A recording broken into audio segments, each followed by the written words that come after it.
अलंकापुरी पुण्यभूमी पवित्र तेथे नंदतो ज्ञान राजा सुपात्र तया घडीला घडे महापुण्य राशी नमस्कार माझा श्री सद्गुरु ज्ञानेश्वरासी कुंडलिकावर्ध्या विठ्ठल श्री ज्ञानदेव तुकाराम कृष्णा हरी श्री गजानन महाराज सकळ देवाची देवा श्री अनंता मधुसूदना पद्मनाभा नारायणा जगव्यापका जनार्दना आनंद घना अविनाशा श्री राम जय राम राम कृष्णा हरी श्री अनंता मधुसूदना पद्मनाभा नारायणा जगव्यापका जनार्दना आनंद घना अविनाशा हरी मातीची उदरी घेऊन अवतार इंद्रियांचे दमन केले राहोनिया डोंगरी राजयोगी ते झाले राहुनिया डोंगरी गेले मोक्ष पदाला नमस्कार माझा श्री संत भगवान बाबांना जगी जन्मले संत सूर्य उगवला जैसा वर्णितात यांचे गुण कुंठित झाली वाचा करा त्यांची सेवा शरण जावे तयाला नमस्कार माझा श्री संत भगवान बाबांना अखिल कोट ब्रह्मांड नायक रुक्मिणी प्राण संजीवन पंढरीनाथाच्या चरणी नतमस्तक होऊन एक वाणी एक पत्नी एक वचनी मर्यादा पुरुषोत्तम प्रभू रामचंद्रांच्या चरणी दंडवत आणि सकल वारकरी भूषण नारंबाराय तुकोबराय संत भगवान बाबांच्या चरणी वंदन करून श्री संत भगवान बाबा विजय ग्रंथ या ग्रंथातील द्वितीय अध्यायाला प्रारंभ करत असताना वाचक हरिभक्तीपरायण योगीराज महाराज बदने आणि सूचक मी हरिभक्तीपरायण संभाजी महाराज सानप ग्रंथकर्ते उत्तम महाराज चौरे जिवाजी वाडीकर तालुका के जिल्हा बीड यांच्या लेखणीतून संत भगवान बाबांचं चरित्र ओळीबद्ध रूपामध्ये सर्व जनतेच्या समोर आलेलं आहे। तर या कथा प्रसंग दुसरा अर्थात द्वितीय अध्यायाला प्रारंभ करत असताना ग्रंथकर्ते भगवंताची स्तुती करतात। श्री अनंता मधुसूदना पद्मनाभा नारायणा जगद्व्यापका जनार्दना आनंद घना अविनाशा। नित्य नेहमी ऐकत असणारी आपण ही भगवंताकडे तुकोबरायाने केलेली प्रार्थना, पण प्रार्थनेचा अर्थ मात्र खूप गहन आहे। तुकोबराय भगवान परमात्म्याला एक वेगळी विशेषण देऊन बोलावणी करतायत, विनंती करतायत की हे भगवान मला या भवसागरातून सुटायचंय आणि त्यासाठी तुम्ही सोडवणारे आहात। मग सुरुवातीला तुकोबरायाने श्री अनंता हे नाम उल्लेख केला। श्री म्हणजे काय? ऐका यशस्वी औदार्य ज्ञान वैराग्य ऐश्वर्य हे साई गुणवर्य वस्तीजीत। भगवंताच्या षडगुण ऐश्वर्यापैकी एक गुण म्हणजे श्री आहे। श्री या गुणाने सुरुवात केली तुकोबरायाने आणि पुढं अनंत हे विशेषण लावलेलं आहे भगवंताला। भगवंताच्या नामापैकी एक नाम अनंत का म्हणायचं भगवंताला? अनंत म्हणती माझी या स्वामी ते अनंत गुण त्याते म्हणून या जगामध्ये कोठे काही एक आहे, एक नाही पण अनंत गुणांचा सागर असणारा भगवान परमात्मा आहे। म्हणून नामदेवराय म्हणतात अनंत म्हणती माझी या स्वामी ते का म्हणायचं? अनंत गुण त्याते म्हणून या। पुढं ग्रंथकर्त्याने मधुसूदन हा शब्द भगवंता करता वापरला। मधु नावाचा दैत्य, त्या मधु नावाच्या दैत्याचा निपात करून त्याच्यावर विजय मिळवला मधुसूदना. पद्मनाभा नारायणा, ज्याच्या नाभी कमलामधून कमल जन्माला आला आणि त्या कमलातून ब्रह्मदेवाचा जन्म झाला, अशी ती पवित्र असणारी नाभी ते पद्मनाभ आहेत. नारायण भगवंताचं नाव आहे. जगत व्यापका जनार्दना, जगामध्ये व्यापून असलेला, कारण जगाचं मूळ तत्व म्हणजे बीजासारखं भगवान आहे. का बीजची झाली तरू, का भांगाची अलंकारू, तैसा मज एकाचा विस्तारू, ते जग, त्या जगामध्ये व्यापून असणारा म्हणून जगत व्यापका जनार्दना, जनामध्ये सुद्धा असणाऱ्या परमात्म्या आनंद घना अविनाशा. जगात सगळ्याकडे दुःख आहे पण आनंदाचा वर्षाव करणारा तूच एक आनंद घन आहेस. आणि जग सगळं विनाशी आहे पण भगवान तुम्ही अविनाशी आहात. सकाळ देवादी देवा, कृपाळू आजी केशवा, महानंदा मानुभवा, सदाशिवा सहज रूपा. गहन अर्थ त्या ठिकाणी भरला महाराज या ओळीमध्ये. श्री संत तुकोबराय म्हणतात, देव आहेत बाकीचे, पण बाकीचे देव तुमची बरोबरी करणार नाहीत. सकळ देवा अधिदेवा, जगत्रय जीवा, परियसी केशवा, विनंती माझी. तुकोबराने बऱ्याच ठिकाणी देवाला सकळ देवा अधिक देवा, सगळे देव आहेत पण सर्व देवाचा आधी तू आहेस म्हणून सकळ देवाधी देवा. आणि भगवंतासाठी कृपाळू हा शब्द वापरलेला आहे. कृपाळू हे विशेषण एक तर देवासाठी नाही तर संतासाठी वापरावं.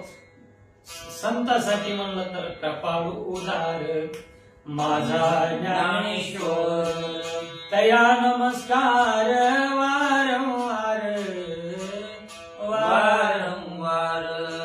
हो, कृपेचा सागर असणारे संत. आणि दुसरी कृपा म्हणजे भगवंताकडे आहे किती कृपा, अपकार्यावर सुद्धा कृपा करतो ती कृपा आहे. ऐसा अपकार्या तुझा उपकारू, दान मागून दारवंते करू झाला शिबळीचा. अपकार्यावर सुद्धा त्या ठिकाणी उपकार तुम्ही करताय म्हणून कृपाळवाजी केशवा, महानंदा महानुभवा, सदा शिवा सहज रूपा. हे भगवान परमात्म्यासाठी महानंदा या शब्दाचा प्रयोग केला. महानुभव आहेत अशा प्रकारे तुकोबाराय म्हणतायत, ग्रंथकर्ते म्हणतायत आणि भगवंताची स्तुती चाललेली आहे. चक्रधरा विश्वांभरा, गरुडध्वजा करुणाकरा, सहस्रपादा सहस्रकरा, क्षीरसागरा शेषसेना. काय त्या ठिकाणी ग्रंथकर्त्यांनी शब्द वापरला? चक्रधरा. हो, चक्र. कोणतं चक्र हातामध्ये? सुदर्शन चक्र माझ्या भगवंताच्या हातामध्ये धारण केलंय. ज्याच्या हातामध्ये चक्र आहे असा तो चक्रधर किंवा चक्रपाणी, चक्रधरा.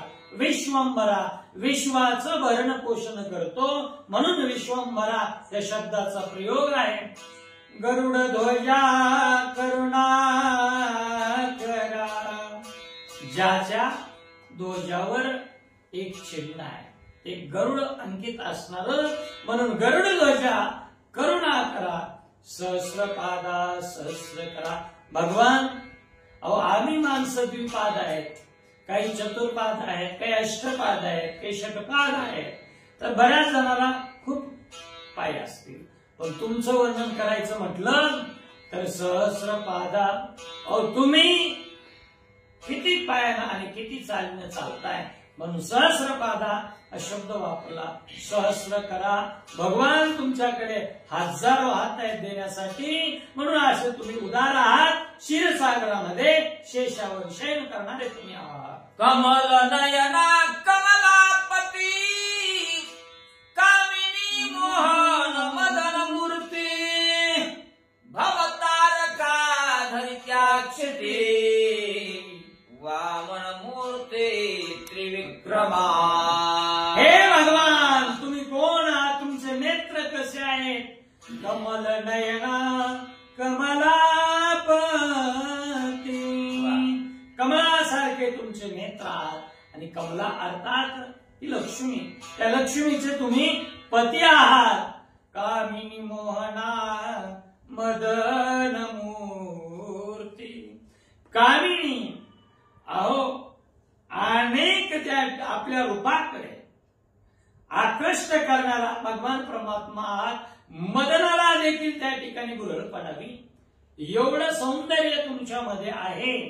भवतारका दरिताक्षिती, भवतारका, भवसागरामधून तरुण नेणारे तुम्ही आहात ना, कारण एकदा जर तुमच्या चरणाला लागले ना भक्त, त्याचे पायी घालावी मोलने गे जगजेती। ए भावा एकासाठी खांदावा हे आपुलिया, त्याचे पायी घाला मिठी। त्या भगवंताच्या चरणावर जर मिठी घातली ना, भवरूपी सागरामधून तारून नेतो। म्हणून भवतारका धरित्या क्षिती, क्षिती म्हणजे पृथ्वी, त्या पृथ्वीला तुम्ही धरलेला आहे। वामन मूर्ती त्रिविक्रमा, भगवान तुमचा 5वा अवतार, या 5व्या अवतारामध्ये राजा बळीकडे भीक मागण्यासाठी गेल्याच्या नंतर बटरूप धारण केलं, पण बटरूप धारण करून त्रिपाद जमीन ज्या वेळेला मागितली ना, त्यावेळेला त्रिविक्रम केला, 3 पादामध्ये संपूर्ण त्रिभुवन आटून टाकलं। एवढं सामर्थ्य तुमच्यात आहे, म्हणून तुम्हाला माझं नमन। अगाये सगुण निर्गुणा जगज्जी नित्य जगजीवना वसुदेव देवकी नंदना बाळरांगना बाळकृष्णा। हो, अगाय सगुणा निर्गुणा, देवा तुम्ही खरं तर कशा निर्गुणात, अव्यक्त निराकार नाही, ज्या आकार जेतून चराचर हरिशी भजे। तुम्हाला रूप धारण करायची आवश्यकताच नाही, तुम्ही अव्यक्त रूपामध्ये निर्गुण रूपामध्ये आहात। पण कधी कधी ज्या वेळेला धर्मावर संकट येतं ना, त्यावेळेला तुम्ही काय करत असता? सगुण रूपामध्ये येत असतात, सगुण रूप धारण करत असतात। म्हणून तुम्ही कधी सगुण आहात तर कधी निर्गुण आहात। म्हणून आगाये सगुणा निर्गुणा जगजनित्या जगजीवना, जगामध्ये तुम्ही नित्य सदोदित आहात आणि जगाचं जीवन तुम्ही आहात। तुमच्याशिवाय जग क्षणभर सुद्धा मागे पुढे हलू शकत नाही। जगत जीवना वसुदेव देवकी नंदना, वसुदेवाच्या आणि देवकी मातेच्या सुपुत्रा नंदना लाला आणि बाळरंगणा बाळकृष्णा, त्या गोकुळामध्ये वसुदेव देवकी मातेच्या समोर त्या ठिकाणी रांगत रांगत चालणाऱ्या बाळलीला करणाऱ्या कृष्णा, तुला माझं नमन। जय जयाजी श्री भगवाना तुपाजी कौतिकानंदना भक्त धर्म संरक्षणा पुढे कथना बोलवी।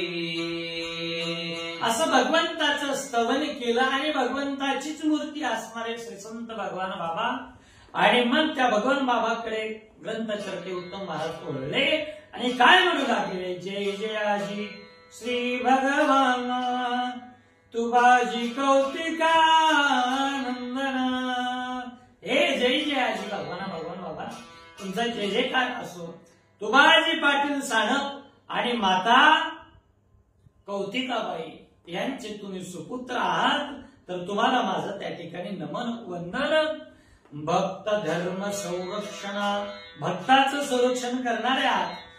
लयाला गेलेला धर्म, त्या धर्माचं संरक्षण करणारे आहात आणि माझ्याकडून या पामराकडून माझ्या अल्पमतीनं मी तुमचं वर्णन करू शकत नाही, पण तुमचा कृपा आशीर्वाद असल्याच्या नंतर तुम्हीच कथा माझ्याकडून वधवून घ्या. मागील अध्यायी कथन आबाते पाळण्यात घालून गोर कौतिका आईने धरून ओया गाऊन माऊलीचे. चौरे महाराज वर्णन करायला लागलेले आहेत. मागच्या अध्यायाच्या प्रसंगामध्ये काय घडलं?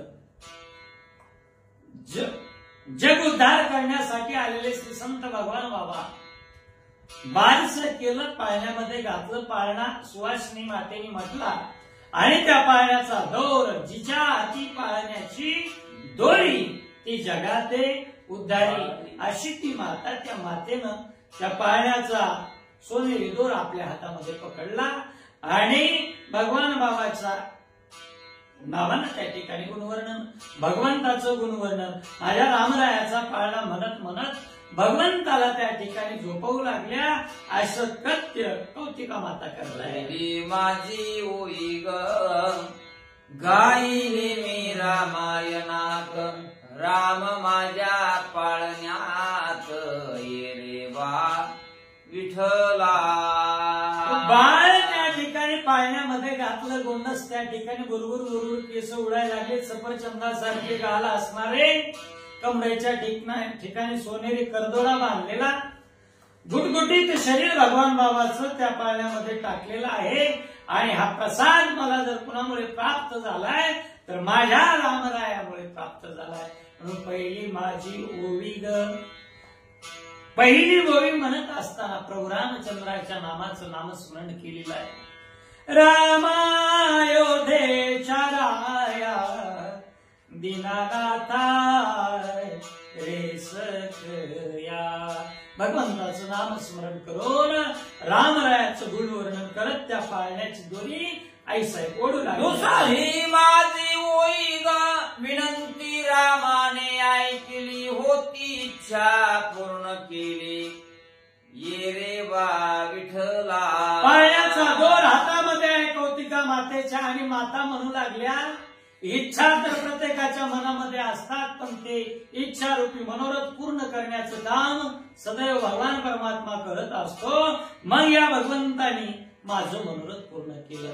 रामरायाच्याकडे मागणं मी मागितलं, भगवान मी तुमची सुंदरकांडामधली सुंदर असणारी हनुमंताची कथा ऐकते, पण ही कथा ऐकत असताना माझ्या मनामध्ये इच्छा उत्पन्न झालेली आहे. ही कूस या पोटामध्ये उदरामध्ये 4 मुलं जन्माला आली, पण माझ्या हनुमंतरायासारखा आला नाही. मला हनुमंतरायासारखा पुत्र द्या. हे जे माझं मागणं होतं ते मागणं तुम्ही पूर्ण केलं.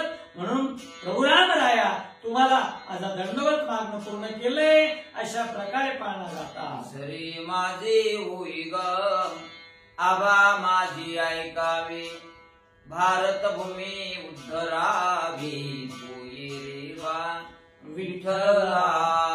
दोर वेळत असताना तिसरी ओळी गात असताना त्या ठिकाणी म्हणू लागलेल्या आहेत कौतिका माता.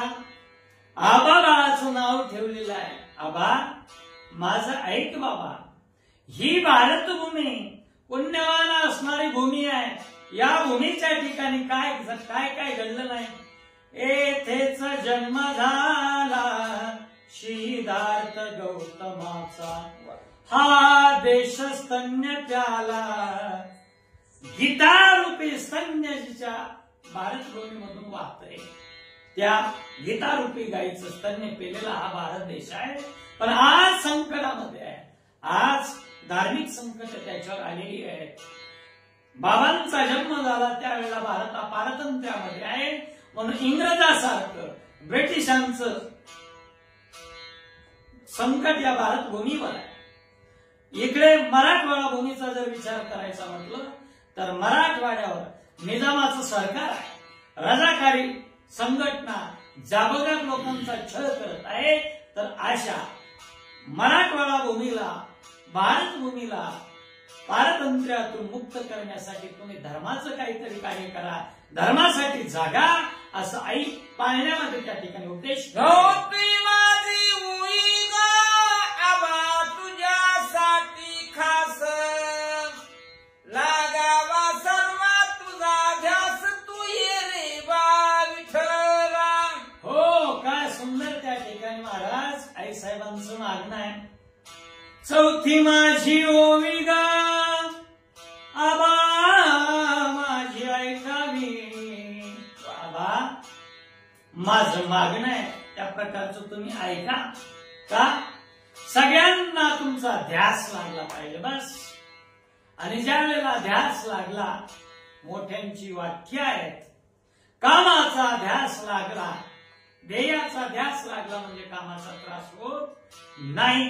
तसं तुमच्या चरणाचा, भगवंताच्या चरणाचा ध्यास लागावा आणि त्या चरणाचा ध्यास भक्तगणांना लावण्यासाठी तुम्ही काम करावं असं पाळण्यामध्ये माता देवाकडे मागणे मागतात आणि बाळ भगवानाला उपदेश करायला. वाचवी माझी ओळी ग लेखकाच्या कुळाला, श्रोत्या वक्त्याच्या बाळाला तू ये रे बा विठ्ठला. हो, 5वी ओळी गात असताना ग्रंथ करते स्वतः ज्यांनी लेखन केलेलं आहे त्या कुळाला त्या ठिकाणी धन्यता देत आहेत. पवित्र ते कुळ धन्य त्यावनाय, हाई मुखे गाय नित्यने मे. ते कुळ पवित्र आहे ज्या कुळामध्ये पवित्र ते कुळ धन्य त्याची माय, त्याची आई सुद्धा धन्य आहे. का? कारण हरिमुखी गाय नित्य नेमे, भगवंताचं मुखात ज्यांच्या नामस्मरण आहे ना ते कुळ पवित्र आहे. म्हणून लेखकाच्या कुळाला का धन्यता दिली तर भगवान बाबा सारख्या संतांचं चरित्र ज्यांच्या लेखणीतून आकार घेत आहे अशा संतांचं चरित्र होतंय. म्हणून स्वतःच लेखक आपल्या कुळाला धन्यता देतात. ऐसे ऐकता नामस्मरण आभासी आले स्फुरण, पाळण्यात टाळ्या वाजवून करे समाधान आईचे. आई अशा प्रकारची मागणी करते की सर्वांचा उद्धार कर. या जगामध्ये अधर्म वाढलाय, तो अधर्म त्या ठिकाणी नाहीचा करून जनतेला सन्मार्गाने लावण्याचं काम कर असा आईचा उपदेश ऐकल्याच्या नंतर, नामस्मरण कर असं म्हटलेलं ऐकल्याच्या नंतर ते लक्षण बालकाची लहानपणी दिसत असतात. कारण मुलाचे पाय कुठे दिसत असतात? पाळण्यात दिसत असतात. म्हणून बाबाने आईचा उपदेश ऐकला, दोन्ही हातावर हात टाळ्या त्या ठिकाणी वाजून श्रीराम जय राम जय जय राम, श्रीराम जय राम जय जय राम अशा प्रकारचं भजन बालभगवान करू लागले. आबा रांगू लागला अंगणी, माती मुठी घेतल्या दोन्ही, एक तोंडात टाकूनी दुजी सवंगड्या लागून देतसे. आबा पाळण्यातून बाहेर पडल्याच्या नंतर रांगायला लागले. रांगत रंगणी, जसं भगवंताचं वर्णन केलेले चोरी तलोनी तसं आबा रांगायला लागलेले भगवान बाबा. पण रांगत असताना बाबा ज्या भूमीवरून चालायला लागलेले त्या भूमीची माती हातामध्ये घेतली आणि या मातीसाठी अनेक लोक झगडतात. या मातीचं रक्षण करण्यासाठी Indian army, Indian navy, Indian air force हिच्या रक्षणासाठी एवढं सैन्य त्या ठिकाणी तैनात केलं जातंय. ही माती आहे तिची चव घेऊन पाहावी म्हणून माझ्या बाबाने माझ्या मातीच्या माईचा तुला काय सांगू लळा, तिच्या रंगाला बोलून विटेवरला झाला काळा. माझ्या मातीच्या मायेच्या मातीचा काय सांगू तुला लळा, तिचा गोडवा काय हे भगवान बाबांनी पाहून याकरिता त्या मातीचा ढेकूळ उचलावा, तोंडामध्ये टाकावा, स्वतःही माती खावी आणि सवंगड्याला म्हणावं अरे खा बाबा या मातीची गोडी लय गोड आहे. पुनीत करण्या भारत भूमी शपथ घेतली माती खाऊनी, सवंगड्याचे ही आले ध्याने, पुढील भविष्यवाणी ते धवा. पुनीत करण्या भारत भूमी, या भारत भूमीला पुण्यवान बनवायचंय तर काहीतरी शपथ घेतली पाहिजे ना. आणि सगळ्यात मोठी आपल्याकडे शपथ मानली जाते ही आईची शपथ असते. आणि आमची भारतभूमी एवढी श्रेष्ठ आहे. भारत माता, गंगा माता, गोमाता आणि भू माता. म्हणून या आज त्याच्यासाठी वंदे मातरम. आजपासून सगळ्या भारतभर सर्व शाळा कॉलेजमध्ये वंदे मातरम हे गीत कंपल्सरी त्या ठिकाणी गायन केलेलं पूर्वी होतच. कारण त्या मातीला नमन केलं पाहिजे. म्हणून बाबांनी त्या मातीचा खडा आपल्या तोंडात टाकावा, तोच उचलून सवंगड्याला द्यावा. अरे खा मातीची सौगंध, म्हणून मेरा देश मेरी माती, अशा प्रकारे त्या ठिकाणी संदेश भगवान बाबाने तेव्हाही दिला. आबा झाला 4 वर्षाचा, खेळ मांडीला बालपणीचा, अपूर्ण राहिलेल्या गोकुळाचा, डाव खेळाचा मांडीला. श्री संत भगवान बाबा बालपणी 4 वर्षाचे झाले. आबा 4 वर्षाचे झाले आणि 4 वर्षाचे झाल्याच्या नंतर ज्या अपूर्ण गोष्टी राहिल्यात ते पूर्ण करण्याचा ध्यास लागलेला असतो. मायबाप काय केलं, गोकुळामध्ये ज्या काही गोष्टी खेळण्याच्या बाकी राहून गेल्या होत्या आणि त्या खेळल्या अपूर्ण राहिलेल्या गोष्टी पूर्ण करण्यासाठी सर्व सवंगडी बोलवले आणि पुन्हा खेळ त्या ठिकाणी त्या सुप्या सावरगावच्या मातीमध्ये बाबाने सवंगड्यासह दोन्ही बाजूस उभे मुले आपण मध्ये उभे राहिले. मग कीर्तन रंगू लागले, वृद्ध पाहू लागले कौतुके. बाबा 4 वर्षाचे बाल सगुण असणारी ती मूर्ती, 4 वर्षाचं लेकरू आहेच केवढं, नेमकंच त्या ठिकाणी बोलायला लागलेलं असतं.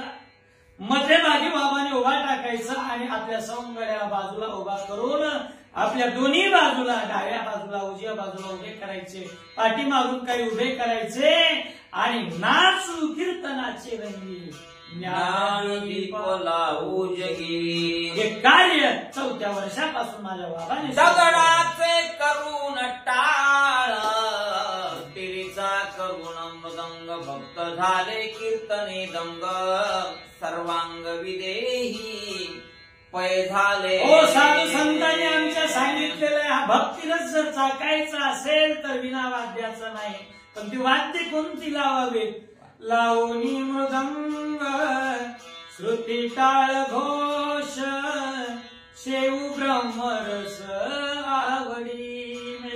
हा ब्रह्मरस घ्यायचा असेल तर आम्हाला टाळ लागते. मग त्या 4 वर्षाच्या मुलाला कोण आणून देणार आहे. बाबांनी आणि बाबांच्या सौंदर्याने शिपडे जमा केले, दगड, त्या दगडावर दगड आपटून त्या दगडाचे टाळ बनवले आणि तिरीचे करोनी मृदंग स्वतःच्याच मांड्या बडून त्या ठिकाणी मृदंग आहे असं समजून भजनाला सुरुवात केली. बालपणी बाबांची पुढे काय होणार आहे हे त्यांच्या गतीतून आनंदे लागली टाळी, कोण देहाचे सांभाळी, ऐसे सुख आबाजवळी, सुखे सगळी प्रगटली. ब्रह्मानंद लागली टाळी. ब्रह्मरूपी आनंद ज्या वेळेला माणसाला त्या आनंदामध्ये माणूस निमग्न होऊन जातो त्यावेळेला तो माणूस देहावरच नसतो.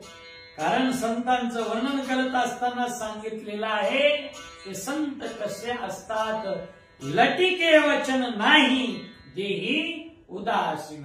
त्यांच्या मुखातून लटका शब्द जात नाही आणि देहावर ते उदास असतात. अशा प्रकारचे संत असतात आणि ब्रह्मानंदाच्या या आनंदामध्ये इथं देहाला कोणी सांभाळणार नव्हतं, उदास बनलेले आहे. व्रत म्हणती करता काय, मुले म्हणती हाची धर्म होय, जन्मा येवनी कराल काय, वैकुंठासी जाय आनंदे. या बालकांचा खेळ पाहिला म्हाताऱ्या माणसाने, गावातल्या बुजुर्ग व्यक्तींनी, आणि म्हणू लागले गाठ्या टेकवीत आलेले काही पागोटीवाली माणसं, अरे बाबांनो या ठिकाणी काय खेळ करताय, तुम्ही काय लावलंय. भगवान बाबांनी आणि त्यांच्या सौंदर्याने सांगावं, अहो आम्हाला तरुण जायचं असेल तर आमचा हाच खेळ आहे. सांगतो तो माशी बाजारे विठ्ठला, नाही तरी गेला जन्म वाया, करिता बरोबरी दुरावशी दुरी, भवाची पुरी वाहवशी. म्हणून त्या ठिकाणी आम्हाला आनंद प्राप्त करून घ्यायचा आहे, देव प्राप्त करून घ्यायचा असेल याच्यासारखा धर्म, याच्यासारखं साधन अन्य दुसरं कोणतं नाही. आम्ही वैकुंठवासी आलो याची कारणासी, साथ द्यावया आवासी, मानव देहासी अवतरलो. हो, सवंगडी आणि बाबा त्या बुजुर्ग व्यक्तींना सांगू लागले, आम्ही कोण आहोत, आम्ही या ठिकाणी आलोत ना, आम्ही वैकुंठाहून आलेलो आहोत. धन्य ते संसारी दयावंत जे अंतरी, येथे उपकारासाठी आधी गरजा वैकुंठी, आम्ही वैकुंठवासी आलो याची कारणाशी. आम्ही वैकुंठात राहणारे या ठिकाणी आलो, कारण काय, बोलिले जे ऋषी साच भावे, वर्ताया झाडो संतांचे मार्ग, आडलानी भरले जग. आडानं धावणारं जे जग आहे, या जगाला सन्मार्गावर लावण्यासाठी आम्ही आलो आणि बाबाला साथ द्यायला आलो, असं सवंगडी त्या लोकांना सांगत. पुढील भविष्यात शिकवून आबा दाखवतो, करुण ते होऊन सावधान, पुढील कथन अवधारा. काळाच्या गर्भामध्ये भविष्यामध्ये काय गुढ लपलेला आहे हे जगाच्या समोर दाखवण्यासाठी भगवान बाबा अगदी 4थ्या वर्षापासून आपल्या सवंगड्याला घेऊन पुढे आता मी कसा होणार आहे हे दाखवण्याचं प्रात्यक्षिक त्या ठिकाणी गावामध्ये सर्वांच्या समोर दाखवलं. प्रवासी लागले 5वे वर्ष, पित्याशी झाला ती हर्ष, शाळेत घालण्यास हे वर्ष, अति परमहर्ष पै झाला. हो, मग बाबा 4 वर्षाचा वयाचा उमरा ओलांडून 5व्या वर्षामध्ये प्रवेश झाले. त्यावेळेला काय झालं, वडिलांना तुबाजी पाटलांना अत्यानंद झाला. कोणत्या गोष्टीचा, अरे आता माझा आबा शाळेत प्रवेश घेण्याच्या वयाचा झालाय आणि त्या आबाला मी शाळेमध्ये पाठवील, त्याला चांगले शिकवील, अशा प्रकारची मनाच्या ठिकाणी असणारी मनुष्या त्याकरिता शाळेत नाव घालण्यासाठी आबाच तुबाजी पाटील सज्ज झाले. रोजची एक आला ज्योतिषी, आईचा आनंद मनासी दाखविती, आवाच्या हातासी तो भविष्याशी सांगत असे. आणि मग त्यावेळेला काय झालं, आता आबाला शाळेत घालण्याची तयारी चालू असताना गावामध्ये एक भविष्य काळ आला. हात बघायचा आणि पुढे भविष्यात काय काय होणार आहे या गोष्टी सांगायच्या. हे गावामध्ये चाललेलं असताना तुबाजी पाटलांच्या वाड्यासमोर आला. ते कौतिका मातेनं पाहिलं आणि पाहिल्याच्या नंतर माझा हा आबा पुढे कसा होणार आहे ते जाणून घेण्यासाठी त्या भविष्यकाराकडे, ज्योतिषाकडे आई साहेब त्याला बोलवताय. बाळ तो आज दिसे साक्ष, हा विष्णू अवतार प्रत्यक्ष, यात हस्तरेषा साक्ष, जाणता मी प्रत्यक्ष जननीये.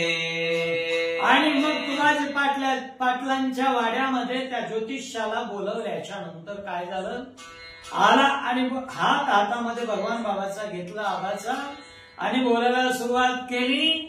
बाळ कोण आहे, साक्षात प्रत्यक्ष भगवान आहे, मला दुसरी साक्ष देण्याची आवश्यकता नाही, तो साक्षात भगवंताची मूर्ती आहे हे मला हस्तरेषा पाहून कळतंय, मी प्रत्यक्ष ज्योतिष जाणतो, असं तो ज्योतिष बोलला. हा योगी पुरुष बाई याशी अभ्यास करणे नाही, अपूर्ण योग पूर्ण करण्या पाही, कलियुगी लवलाही अवतार. हे आई साहेब, हा जो कोण आहे हा योगी पुरुष आहे, साधारण कुणी नाही. याला अभ्यास करण्याची आवश्यकता नाही, गोकंपटी करण्याची गरज नाही, हे चालत आहे ज्ञानाचे बिंब. हा ज्ञानरूपी सूर्य प्रत्यक्ष तुमच्या घरामध्ये अवतरलेला आहे. अभ्यास अजिबात करण्याची आवश्यकता लागणार नाही. फक्त काय राहिलेला योग पूर्ण करण्यासाठी हा योगी तुझ्या कुशीत तुझ्या घरात आदत शाळेत घाला पाहे, हा तुमच्यात राहणार नाही. हा संसारिक मुलगा नाही, सत्य जाणही भाग माझे. आजच शाळेत घाला पाही, याला आजच शाळेमध्ये नेऊन घाला. हा तुमचं नाव कमावेल एवढा ज्ञानी होणार आहे. हा तुमच्यामध्ये तुमच्या घर अधिक संसारामध्ये संसार कर्मामध्ये प्रपंचामध्ये अडकून पडणार नाही. बरं, हा संसार करणारच नाही. हा फार मोठा सत्पुरुष आहे. ज्योतिषाने सांगितले याते संसार नये बादू, हा होईल राजयोगी साधू. याते षडविकार नये बाधू, कृपा सिंधू हा एक. हा कोण आहे? संसारानं भल्या भल्यांना त्या ठिकाणी जेरीस आणलं. संतांनी त्या ठिकाणी वर्णन केलंय संसाराचं. संसार दुःख मूळ चहूकडे इंग, विश्रांती नाही कोठे रात्रंदिवस तळमळ. हा संसार आहे. या संसारामध्ये संसाराच्या भाषामध्ये भले भले पडते आणि अडकल्या गेले. पण याला संसार नये बाधू, हा संसार रूपी बंधनामध्ये अडकणार नाही. हा राजयोगी साधू होणार आहे आणि महात्मा बनून षड विकारावर त्या ठिकाणी विजय मिळवणार आहे. असा तो साधू बनणार. या आबाचे वैभव पाहून पुरंदर घाली खाली मान, कुबेर याते पाहून लज्जायमान. भविष्य का सांगत होता आबाजी. भविष्य ऐकण्यासाठी सावरगावचे पाटील तुबाजी पाटील आहे, आई कौतिका आईसाहेब आहेत आणि सांगायला सुरुवात केली. याचं वैभव जीवनामध्ये असं पुढे होणार आहे. याचे वैभव पाहून पुरंदर खाली घालील मान. पुरंदर म्हणजे देवाचा राजा इंद्र सुद्धा याच्या वैभवाला लाजून आपली मान खाली नतमस्तक करील. एवढं वैभव याच्या पायी धन एवढं संचय होणार आहे की जिथं जाईल त्या ठिकाणी पायाजवळ धनाचे ढीकच्या ढीक उभे राहतील. हे पाहिल्याच्या नंतर धन कुबेर सुद्धा लाजेल. एवढा हा महापराक्रमी. याचे स्वरूप पाहून मदन चालेल खाली, घालून मान शक्ती पाहता वारण, अपमानित मन होईल पै. बरं, याच्या स्वरूपाचं जर त्या ठिकाणी वर्णनच करायचं म्हटलं तर स्वरूपामध्ये सुंदर कोण आहे? मदन. पण मदन सुद्धा या बाबांचं स्वरूप पाहिल्याच्या नंतर तो लाजून जाईल, मान खाली घेईल. बरं, काही माणसं स्वरूपानं सुंदर असतात पण बळ म्हणजे शरीरामध्ये काहीच नसतंय, म्हणजे निर्बळ असतात. असंही नाही. स्वरूप आहे, धन आहे, तशाच प्रकारचं वैभव आहे.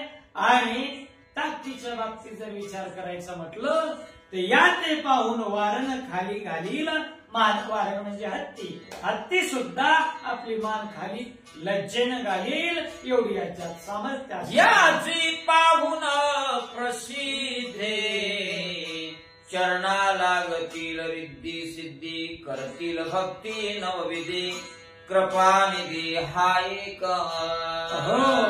आणि याची पाहून प्रसिद्धी, यांची प्रसिद्धी पाहिल्याच्या नंतर ज्या रिद्धी सिद्धी आहेत त्या रिद्धी सिद्धी चरणाशी त्या ठिकाणी लागणारच आहेत. कारण संतांच्या चरणाजवळ त्या रिद्धी सिद्धी राहत असतात. विठ्ठल रुक्मिणी तुम्ही अखंड अनाध्यानी, मग सुखा कायवणे झाले सोयी रे ते कोणे. हो, ते भगवंताच्या पाठीमागे लागल्याच्या नंतर त्या रिद्धी सिद्धी चरणाजवळ टांगण घेतात. आमच्या हनुमंतरायाचं सुद्धा तसंच होतं. अष्टसिद्धी नवनिधी असबर दीन जानकी माता. म्हणून हे सामर्थ्य भक्ताजवळ येत असतं. या रीतीसिद्धी येथील लवण नाही.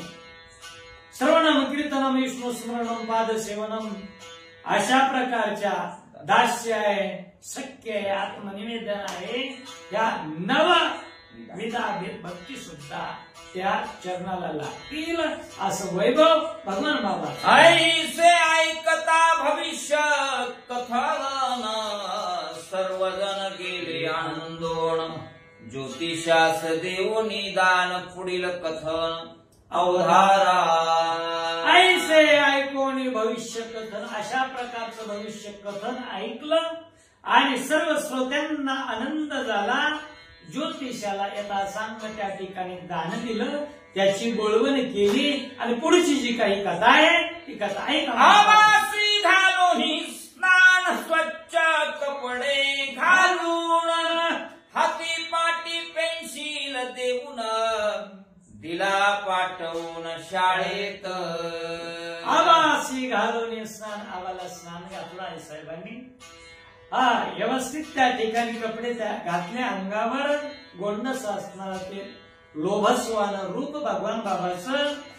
मेकअप केला बाबांचा आणि बाबांना दप्तर पाठीवर अडकून शाळेमध्ये पाठवलेला आहे. बदली पटावर नोंद झाली आबाजी तुबाजी सान पाली. शिक्षणात सुरुवात झाली आबाजी तेधवा. शाळेमध्ये गेले आणि वय झालेलं होतं शाळेत नाव नोंदणी करण्याचं. आता 6 वर्ष पूर्ण झाल्याच्या नंतर नाव नोंदणी केल्या जाते. पूर्वीचा काळ 5वं वर्ष लागलं म्हणजे शाळेमध्ये नाव नोंदणी व्हायची. शाळेमध्ये गेल्याबरोबर शाळेवर नाव काय पडलं, हजेरी पटावर आबाजी तुबाजी सान अशा प्रकारची नाव नोंद बाबांच्या हजेरी पटावर. गुरुजी म्हणे बंडोबा फारच हुशार तुमचा आबा. हा तर उभय कुळाची शोभा लावण्याचा गाभा हा एक. हो, तुबाजी पाटील किंवा या ठिकाणी तुपाजी अशा प्रकारचं नाव आलंय. तुबाजी हे बाबांच्या वडिलांचं नाव. तुबाजी पाटलांना एक दिवस शाळेमध्ये बोलावून घेतलं.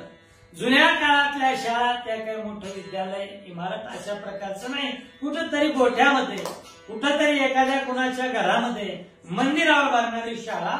त्या ठिकाणी शिक्षकांनी बोलावून घेतलं आणि जुन्या काळामध्ये शिक्षकांना पंत हा शब्द होता. संत वाङ्मयामध्ये सुद्धा पंत या शब्दाचा उल्लेख आलेला आहे. अभ्रकाचे साठी पंते हाती धरली पाटी.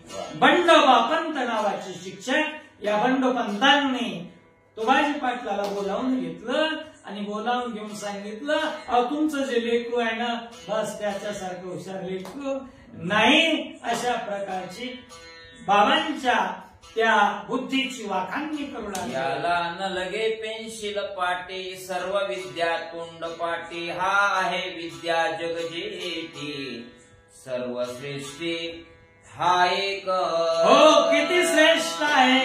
याला न लगे पेन्सिल पाटी. याला लेखणीची आवश्यकता नाही, वहीची आवश्यकता नाही, पाटीची आवश्यकता नाही. हा काय विद्या जगजेठी आहे. विद्या एक पाठी असणारा विद्यार्थी आहे. इकडून सांगितलं एकदा ऐकलं की बस पाठच होऊन गेलं अशा प्रकारचा विद्यार्थी आहे. म्हणून दोन्ही कुळाचा, मातृकुळ आणि पितृकुळ या दोन्ही कुळाचा उद्धार करणारा हा ज्ञानार्जनामध्ये उत्तम आहे. गुरुजी आनंदलय म्हणे ऐसा विद्यार्थी मज लागुणी आबा आवडता सर्वाभूनी मनापासूनी ते धवा. गुरुजी आनंदले म्हणे गुरुजींना आनंद झाला. गुरुजींना आनंद केव्हा? ज्ञानोबाने सांगतात की ज्या वेळेला बापाला आणि गुरुजीला आनंद होत असतो तेव्हा आपला शिष्य पुढे जावा, तेव्हा गुरुजीला आनंद. आणि आपल्यापेक्षा मुलगा पुढे जावा तेव्हा बापाला त्या ठिकाणी आनंद. तसा गुरुजीला बाबाची आबाची ती बुद्धी पाहिली आणि अत्यानंद झालेला आहे. एके दिवशी एकांत पाहून आबा धरितसे चरण, मी विचारितो ते द्यावे सांगून, करा समाधान पै माझे. हा, आणि एके दिवशी एकांत पाहिला. हा, आणि गुरुजींना एकांतात पाहून आता गुरुजींनी विद्यार्थ्याला प्रश्न विचारायला पाहिजे, पण आबाने या ठिकाणी उलट नवलच केलं. गुरुजीला एकांतात पाहून, गुरुजी मला एक प्रश्न तुम्हाला विचारायचा आहे, हो त्या प्रश्नाचं उत्तर मला पाहिजे. त्यावेळेस बाबा, हो विचार, तुला काय विचारायचं, मी सांगायला तयार आहे, असं गुरुजीला वाटलं नगण्य साधारण प्रकारचा प्रश्न असेल. पण आबा ज्यावेळेस प्रश्न विचारायला उभा टाकले, काय प्रश्न आहे ऐका माझ्या. दुर्लभो मनुष्य देहो देही नाम क्षणभंगुर, त्रयपि दुर्लभो मन्य वैकुंठ दर्शनम. काय प्रश्न होता माझ्या भगवान बाबाचा? दुर्लभो मनुष्य देहो, मनुष्याचा देह दुर्लभ आहे. प्रश्न गुरुजींना आहे, गुरुजी मला प्रश्नाचं उत्तर पाहिजे. काय विचारतात मग? दुर्लभो मनुष्य देह, दुर्लभ मानुष जन्म है देहन बारंबार, दुर्लभ मानुष जन्म है. मनुष्याचा देह दुर्लभ आहे आणि तो देह पुन्हा पुन्हा प्राप्त होणार नाही. तरुवर जो पता झडे बहुरीन लागे डाळ, एकदा वृक्षावरचं पान खाली धरून पडलं, पुन्हा कितीही प्रयत्न करा ते झुकत नाही. तसं मनुष्याचा देह एकदा प्राप्त झाला आणि ते जर निघून गेला तर पुन्हा त्या ठिकाणी प्राप्त होणार नाही. म्हणून दुर्लभ मानुष्य देहो देही नाम क्षणभंगुरा, असा प्राप्त असणारा देह प्राप्त झाला पण त्याची शाश्वती नाही. घडी घडी काळ वाट याची पायरी अजून किती आहे, अवकाश क्षणभंगुर नाही भरवसा, वारे सावध थोडा माया आशा, काही नचले मग पुढे पडलं हा सारा, पुढे हुशार थोडा आहे वळसागा, राम राम स्मरा आदी. देही नाम क्षणभंगुरा, तत्रपि दुर्लभो मन्य वैकुंठ प्रिय दर्शनम. या 3 गोष्टी दुर्लभ सांगितल्या. एक, मनुष्य दुर्लभ आहे, प्राप्त झाला तर आयुष्य क्षणभंगुर आहे, उदंड आयुष्याला दिले सांगता येत नाही, तेही दुर्लभ आहे.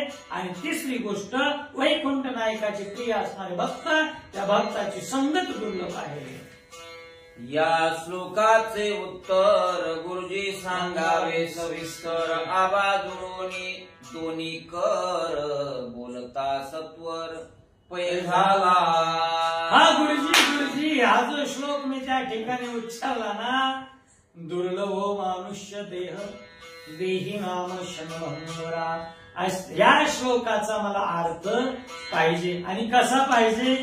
वर नाही, सविस्तर प्रकारची सखोल मला माहिती पाहिजे.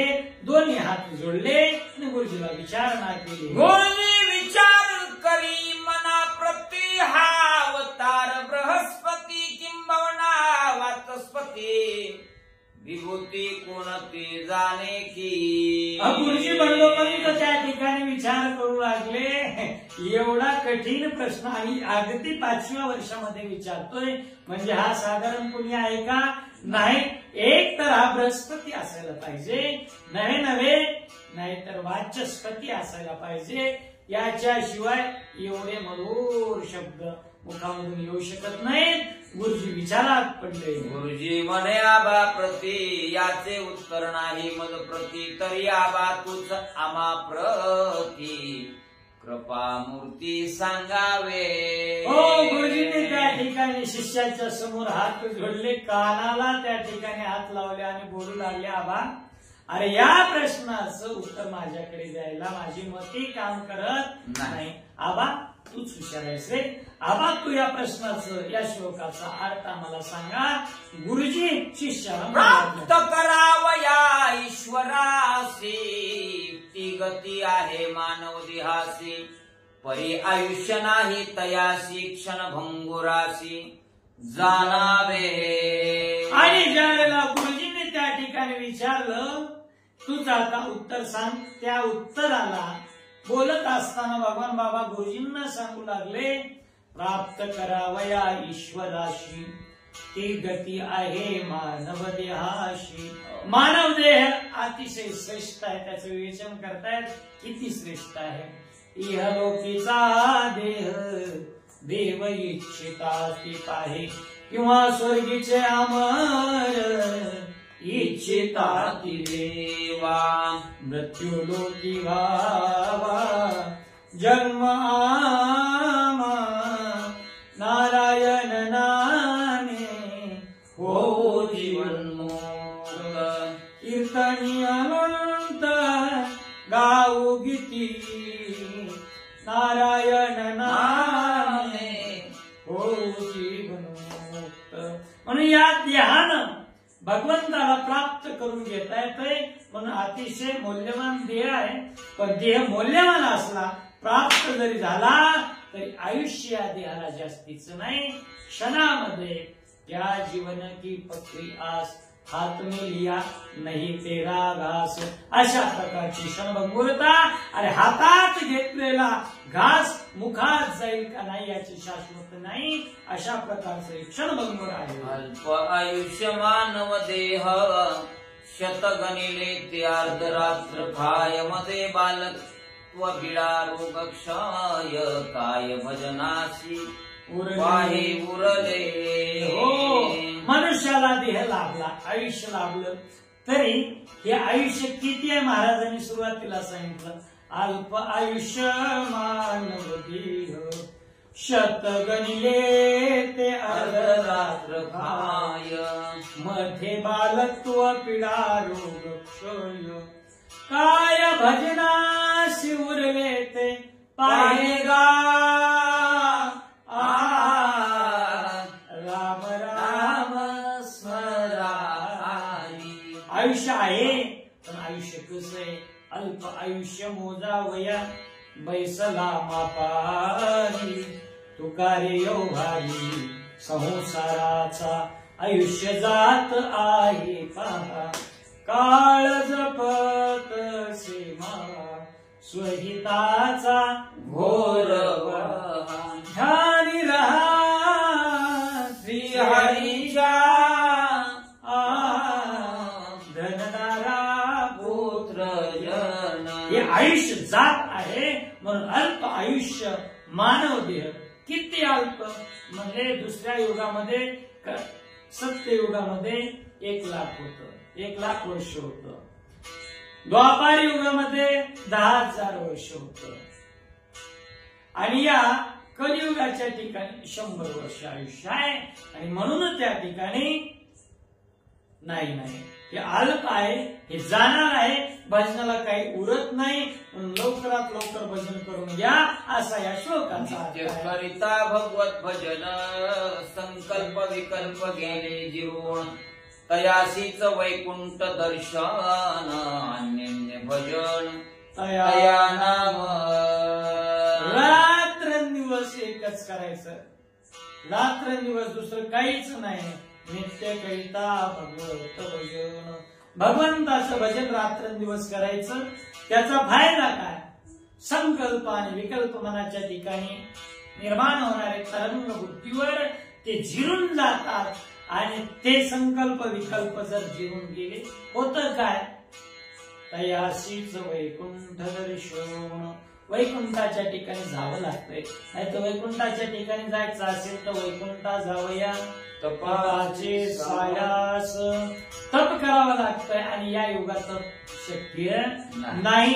आता फक्त एक सुलभ सोपं आणि सर्वांना करण्यासारखं जर काय असेल नाम संकीर्तन साधन पै सोपे जळतील पापे जन्मांतरीची. म्हणून वैकुंठाच्या ठिकाणी जाण्यासाठी वैकुंठ नायकाच्या चरणापाशी प्राप्त होण्यासाठी आपल्याला एकच करावं लागेल, नित्य भजन करायचं, तेच अनन्य भजन आहे. धन उत्तम व्यवहारे उदास विचारे वेच करी उत्तमची गती तू एक पावेल उत्तम भोगील जीवखानी. ग्रहस्थ आश्रमामध्ये जीवन जगत असताना काय करावं एक नीतिमत्ता या अभंगाच्या माध्यमातून सांगितली. जोडोनिया धन उत्तम व्यवहारे, व्यवहार कोणताही करा पण त्याच्यामध्ये नीतिमत्ता सांभाळा. कुणाला दुःख होणार नाही अशा प्रकारचा व्यवहार करू नका, कुणाची लुटमार होणार नाही त्याद्वारे असा व्यवहार करू नका.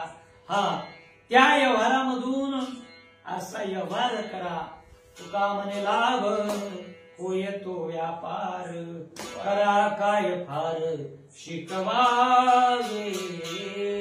लाभ असा झाला पाहिजे पण कोणता? तुका म्हणे आता लाभ नाही या, अशा प्रकारचाच त्या ठिकाणी लाभ व्हावा. अशा प्रकारे तुम्ही त्या ठिकाणी काय करा, व्यवहार करा आणि कमवलेला पैसा उदास विचारे वेच कधी. सत्कर्मामध्ये वेच करणे म्हणजे त्याचा खर्च करा. आणि ह्यानं होतंय काय? उत्तमाची गती तो एक पावेल उत्तम भोगील जीवखानी.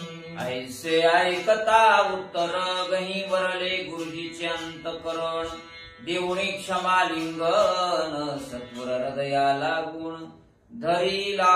बालपणामध्ये एवढं त्या ठिकाणी संतांना ज्ञानी माणसाला लहान कधी म्हणायचं नसतं. सूर्य लहान दिसत असला तर त्याचा प्रकाश कमी आहे का? परिप्रकाशा त्रैलोक्य ठोकळे डिंब तरी बचके एवढे. परिप्रकाशा त्रैलोक्य ठोकळे. तसं 5 वर्षाची मूर्ती जरी दिसत असली, ज्ञानरूपी त्या ठिकाणी धनमुखामधून ऐकलं गुरुजींनी कडकडून विठी बाबांना. या वया मानव देहासी पाप पुण्य समान जासी हे समजले गुरुजीशी मग हृदयासी धरिले. हो मानव देह का दुर्लभ आहे ऐका. पुण्य कमी झालं, पाप वाढलं, अधोगतीला जातं. पाप कमी आहे, पुण्य जीवनामध्ये भरपूर आहे. तर वर सत्यलोक असेल, स्वर्गलोक असेल, वैकुंठ लोक असेल, कैलास असेल, अशा वेगवेगळ्या ठिकाणच्या गतीला माणूस जातो. पण जास्त पुण्यानं चांगल्या पदाची मुक्तीची त्या ठिकाणी प्राप्ती. पण ज्यावेळेला पापही समान आणि पुण्यही समान होतोय त्याच वेळेला मनुष्य देहाची प्राप्ती आहे. म्हणून मनुष्यासारखा दुर्लभ देह नाही. कलिया शेंदे कडू पण गेले तैसे आबाने आमा केले काम क्रोध लोभ ठाईच निमाले अवघे आनंदले त्रिभुवन. कलिया शेंदे कडू पण गेले. शेंदाड जोपर्यंत हिरवं आहे तोपर्यंत त्याच्यातली रग असल्यामुळे कडवटपणा जात नसतो. त्याच्यातला गर जर खायचा असेल, आनंद घ्यायचा असेल तर त्याला पिकू द्यावं. आणि पिकल्याच्या नंतरच काय होतं त्याच्यामध्ये गोडपणा येत असतो. तसं आमच्या जीवनाला गोडपणा आला गुरुजी म्हणतात. गुरुजी म्हणे तुपा दिसी आबा विष्णू अवतार तव कुशी आता काय कमी आवासे आनंदेसे नाचत. गुरुजी काय म्हणू लागले भगवान बाबाला की आबा हे तुमच्या पोटी पुत्ररत्न आलेला आहे. पण कसं आलेला आहे? भगवान श्री विष्णूचा अवतार म्हणून तुमच्या ठिकाणी पोटी आलेला आहे. आणि आता काय कमतरता राहणार नाही. ज्याच्या घरी देव आलाय, ज्याच्या पोटी देव आलाय त्याच्या घरात कशाची उणीव राहत नाही. म्हणून आनंदाने नाचू लागले. कुंडलिकावर द्या विठ्ठल श्री ज्ञानदेव तुकाराम रामकृष्णा हरी. आपोआप रामायणाचार्य संभाजी महाराज सानप बागदरेकर यांच्या माध्यमातून भगवान बाबा चरित्र ग्रंथाचं आम्ही वाचन आणि विश्लेषण करत आहोत. युट्यूबला सुद्धा हा भाग टाकलेला आहे. श्रोतगणांना विनंती आहे की महाराजांच्या युट्यूब चॅनलला सबस्क्राईब करून या सर्व आनंदाचा चरित्राचा आस्वाद घ्यावा. जय जय रामकृष्ण हरी. कुंडलिक वरदारी विठ्ठल श्री ज्ञानदेव तुकाराम रामकृष्ण कृष्ण हरी. आरती भगवान बाबा चिदानंदाचा गावा, वैराग्य मूर्तिमंत दिसे शांतीची शोभा. तुळशी उगवला रक्त सांडिले जेते, धावून आले देव दिले अभय ते. आरती भगवान बाबा चिदानंदाचा गावा, वैराग्य मूर्तिमंत दिशे शांतीची शोभा. बैसोनी पाण्यावरी वाचली ज्ञानेश्वरी,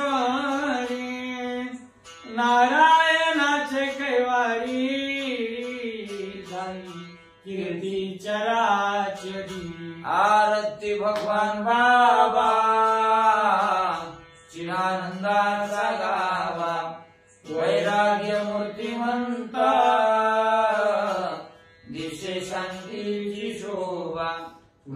पुंडलिक वरदारी विठ्ठल श्री ज्ञानदेव तुकाराम कृष्ण हरी. संत भगवान बाबा महाराज की जय.